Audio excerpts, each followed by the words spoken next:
week now, as a matter of fact. So I know it can be a bit overwhelming, but I'm here to tell you there's nothing to worry about. You'll do fine. So let's just focus on getting you through your first week, okay? Let's see. First, there's an introductory greeting from the company that I'm supposed to read. It's kind of a legal thing, you know. Welcome to Freddy Fazbear's Pizza, a magical place for kids and grown-ups alike, where fantasy and fun come to life. Fazbear Entertainment is not responsible for damage to property or person. Upon discovering that damage or death has occurred, a missing person report will be filed within 90 days or as soon as property and premises have been thoroughly cleaned and bleached and the carpets have been replaced. Blah, blah, blah. Now, that might sound bad, I know, but there's really nothing to worry about. The animatronic characters here do get a bit quirky at night, but do I blame them? No. If I were forced to sing those same stupid songs for 20 years and I never got a bath, I'd probably be a bit irritable at night too. So remember, these characters hold a special place in the hearts of children and we need to show them a little respect, right? Okay. So just be aware, the characters do tend to wander a bit. They're left in some kind of free roaming mode at night. Something about their servos locking up if they get turned off for too long. They used to be allowed to walk around during the day too, but then there was the bite of 87. Yeah, it's amazing that the human body can live without the frontal lobe, you know? Now, concerning your safety, the only real risk to you as a night watchman here, if any, is the fact that these characters, if they happen to see you after hours, probably won't recognize you as a person. They'll most likely see you as a metal endoskeleton without its costume on. Now, since that's against the rules here at Freddy Fazbear's Pizza, they'll probably try to forcefully stuff you inside a Freddy Fazbear suit. Now, that wouldn't be so bad if the suits themselves weren't filled with cross-beam, wired, and animatronic devices, especially around the facial area. So you can imagine how having your head forcibly pressed inside one of those could cause a bit of discomfort and death. The only parts of you that would likely see the light of day again would be your eyeballs and teeth when they pop out the front of the mask. Yeah, they don't tell you these things when you sign up. But hey, first station of the breeze. I'll chat with you tomorrow.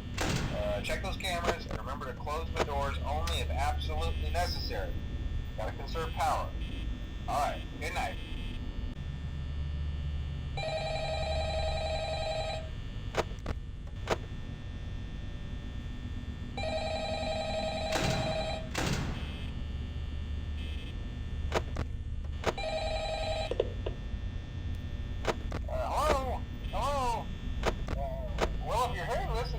Day two, congrats.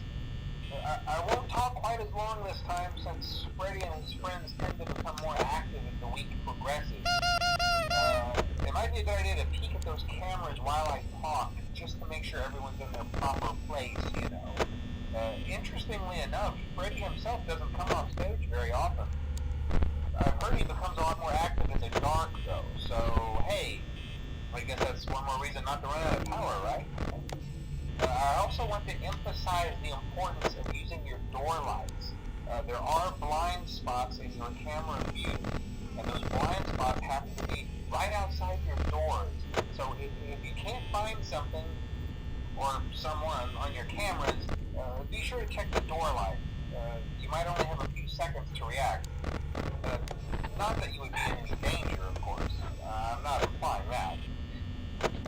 Also, check on the curtain in Pirate Cove from time to time. The character in there seems unique in that he becomes more active if the cameras remain off for long periods of time. I guess he doesn't like being watched. I don't know. Anyway, I'm sure you have everything under control. Talk to you soon.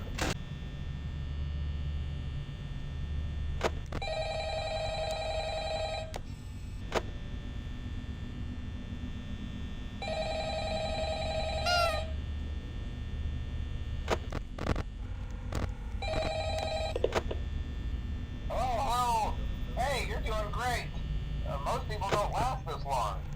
I mean, you know, they usually move on to other things by now. I'm not implying that they much of your time. Things are getting real tonight. Hey, listen, I had an idea. If you happen to get caught and want to avoid getting stuffed into a Freddy suit, try playing dead. You know, go limp.